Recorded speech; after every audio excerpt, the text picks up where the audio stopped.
Hi and welcome to In the Chair. I'm Brenton Garen, your executive editor of Westside Today. I'm joined by Los Angeles Mayor Eric Garcetti, who is here to talk all things Westside. Eric, thanks for joining us. Great to be with you, Brenton.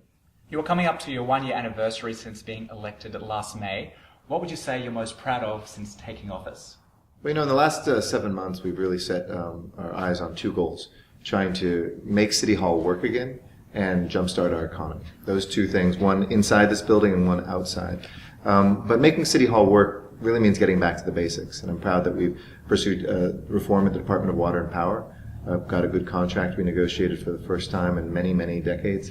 Gone in there with a new commission, really looking at how we can shine the light into this most important utility that touches all of our lives. We also had a great year last year. Crime was down for the 11th straight year. The emphasis that we placed on not just crime suppression, but crime prevention and intervention in young people's lives in some of our toughest neighborhoods is really bearing fruit.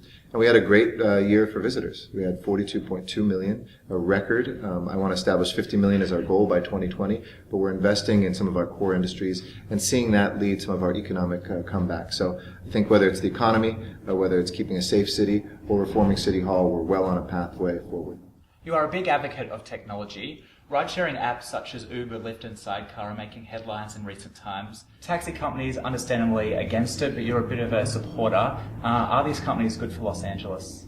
Well, I want a level playing field, but I also don't want to stop progress. So it's important to me that those folks that are disrupting the way we do anything have an area to innovate and to not be kind of held back, whether it was the way we buy things now online, whether it's the way we communicate through video conferencing. You know, progress comes and you can either chase it or you can be at the front end of it. I think Los Angeles has always been and should be at the front end. It helps our economy. It helps our citizens that are here. And, you know, Uber, Lyft, Sidecar, those shared car services, I think are important. A taxi industry, you know, should have the same tools at their disposal. I want to see all of them compete vigorously with good tools, making our lives easier, making customer service be improved. And I just want to make sure that nobody's unfairly treated.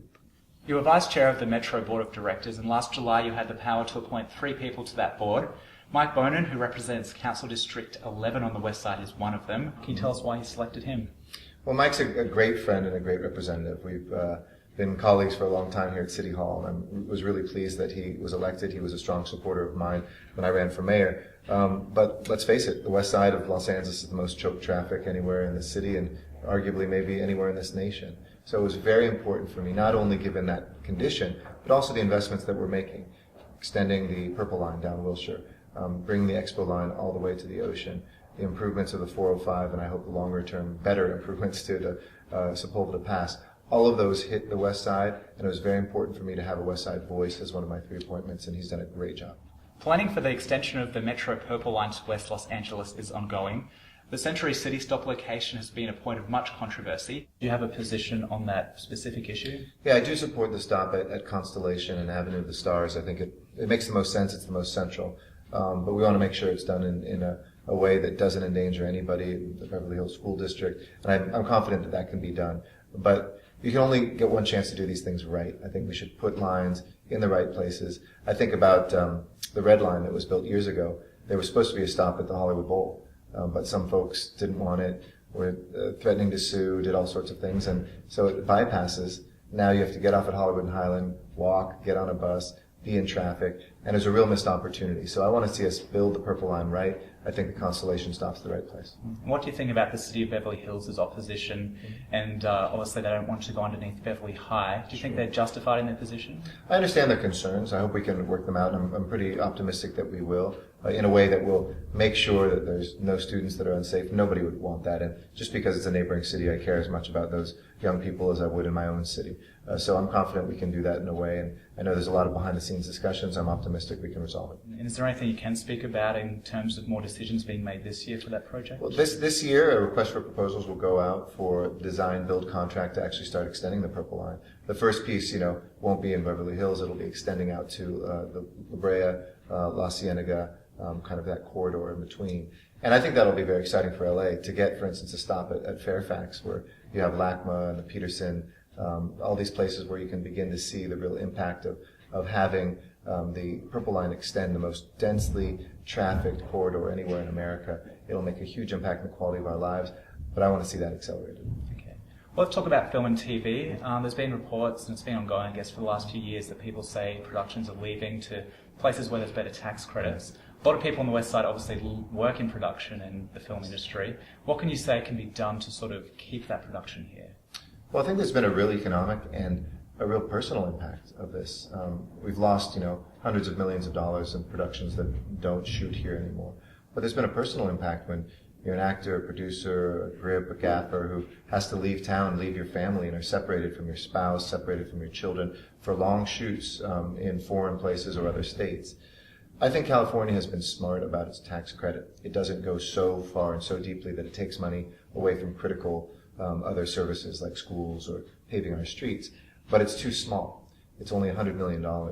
We get that money back and then some into our economy. And the state government gets that money back as well as local government does. So this year I'm hopeful that we can extend those tax credit to a larger amount, cover more production, especially television production, and maybe even post-production, which is increasingly leaving, and keep families intact, get our economy going, and make sure our signature industry stays.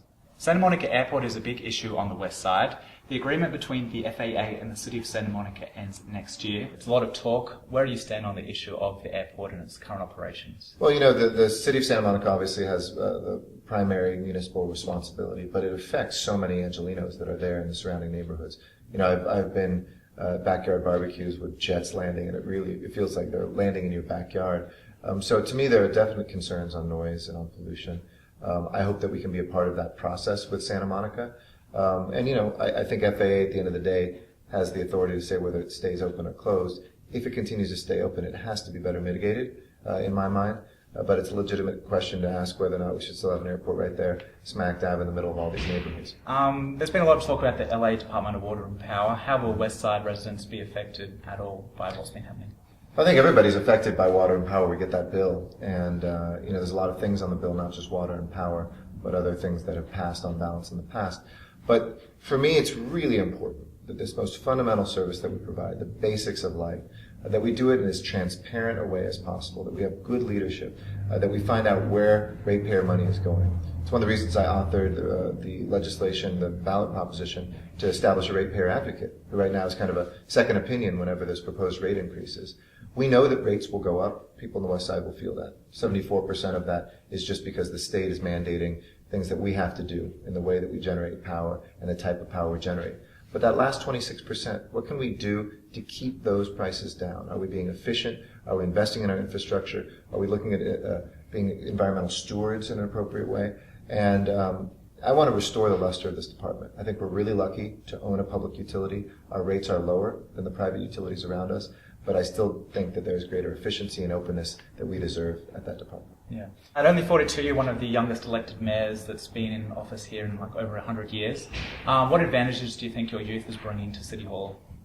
Well, it's interesting. I'm a bit of a paradox because I have the rookie's perspective, I think, of being still relatively young, but I'm the longest serving public official here in City Hall. And that's given me, the experience to understand kind of where the bodies are buried, how this place works, not to spend 2 years getting up and running and learning the place. So that's why I think we've hit the ground running. But I think the perspective I bring is, I guess I'm a Generation Xer, is technology is important in our lives. I want to apply that and see our general managers apply that across our operations to be more efficient.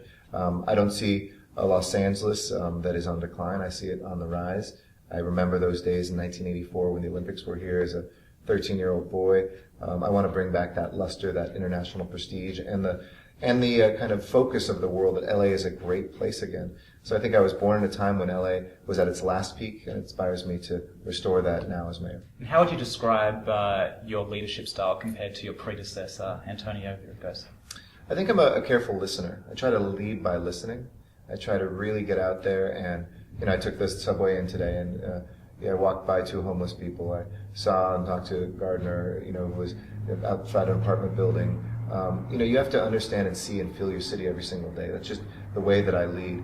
At the same time, while I'm collaborative, I'm also pretty unafraid to go after sacred cows. I think you have to here, whether it's the DWP, whether it's that every general manager was supposed to inherit their job and never be asked to leave. We've changed some of those things early on to have a more accountable, more engaged leadership style here at City Hall. it's not a contrast or a criticism of my predecessor. It's just a different way that I lead. And I think I'll continue to do that. My father once said to me, you've got to know who you are going into being an elected official because it's who you're going to be the day you leave.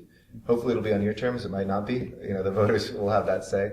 But I'm a pretty grounded person. I know about my love of LA, and I know where I want to take the city. Just adding on to that, you currently have a survey on your LA Mayor website where residents can tell City Hall their biggest concerns. Have you reviewed any of the data, what's being said, and then what do you think are the issues for this year?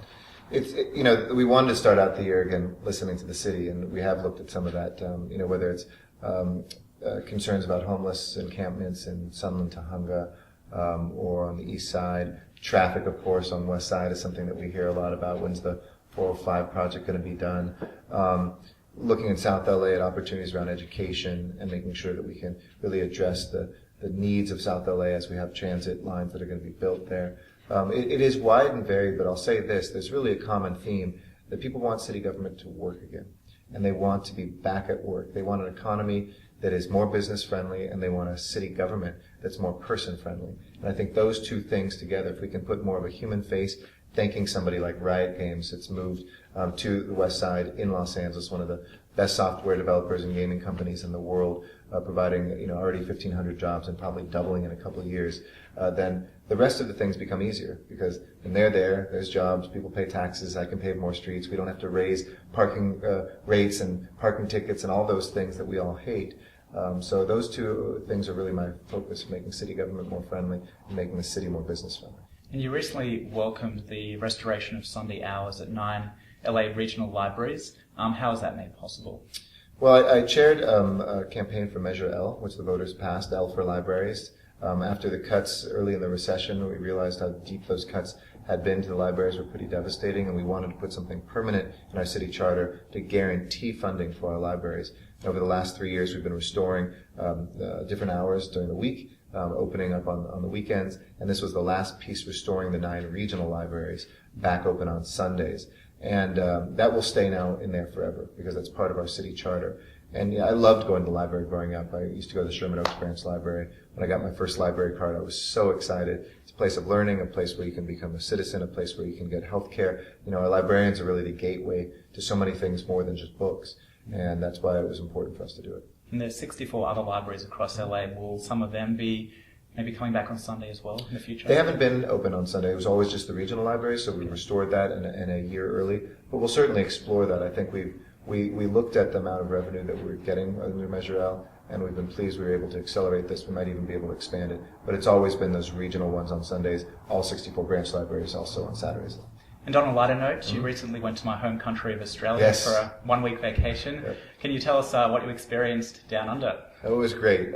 Sydney's one of the best towns in the world to celebrate New Year's. I love New Year's in LA, but the rest of the world's already celebrated and is asleep. The rest of the world, I think, watches Australia and gets excited about New Year's. Spent some time in the island state of Tasmania on the southern coast, which was beautiful. Just unplugged after 3 years of campaigning, 622 days with just 6 days off. It was wonderful to be with my wife and my daughter just to recharge, and you come from a beautiful place. Excellent. Well, Eric, thank you very much for joining us today. We appreciate your time. Thank you. Great to be with you. We'll be back next week, so don't forget to check out westsidetoday.com to see who's in the chair. I'm Brenton Garen for Westside TV.